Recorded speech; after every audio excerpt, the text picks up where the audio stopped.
On the morning I awoke and the whole world changed. Light was streaming through my window, and it had filled up the room like an electric storm that danced through strange hieroglyphic formations and seemed to tell of a great meaning, so close and yet just out of reach. And my mind raced, and I told my mind to be still. And I noticed a rainbow flickered and shined against the wall above my bed, where many nights I'd lay awake, afraid and restless.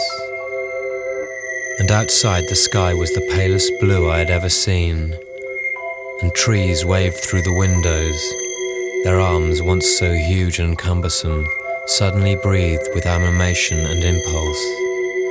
The newest hint of clouds were barely impressed upon the skyline, like the ghosts of children's paintings, and crows circled laughing and swirling, spiraling downwards like they had always done, and yet had never.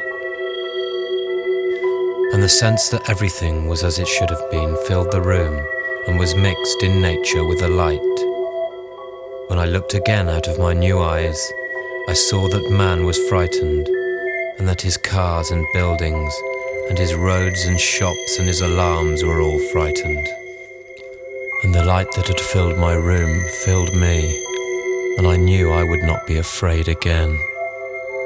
And my life fell away from me like an old skin, and then turned into smoke and drifted into nothing.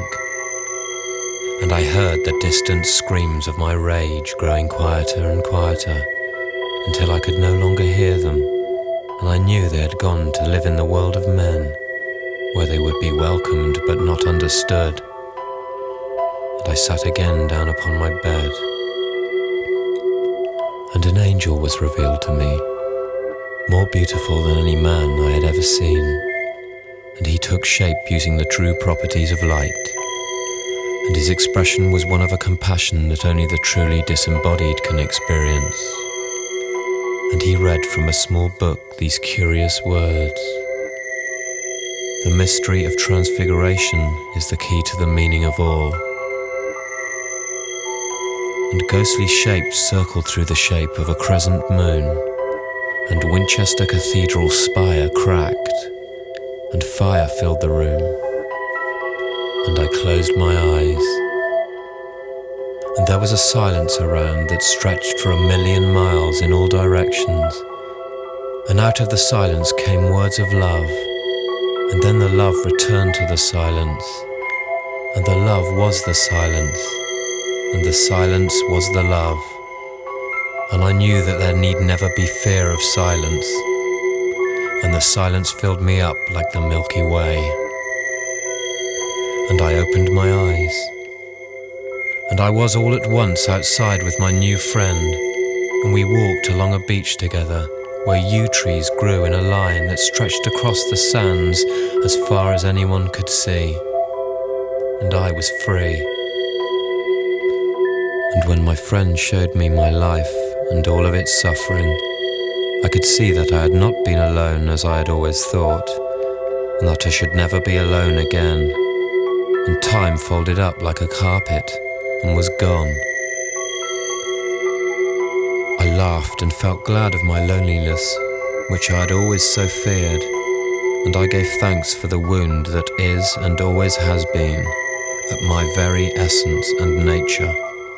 The same wound that I had thought of as a curse, that had eaten away at me and gnawed me like barbed wire and maggots.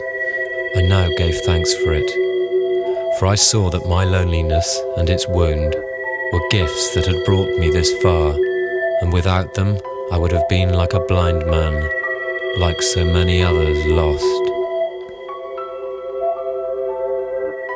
And 1,000,000 stars sung in the sky for me, and I felt the impression of my own wings that I had longed for as a child but had forgotten. Music of the most gentle kind was mine forever. When I turned, my friend had gone, and I had returned to my room. Tears of joy sprung into my eyes, and I let them flow, and a river came, and the river went out to sea.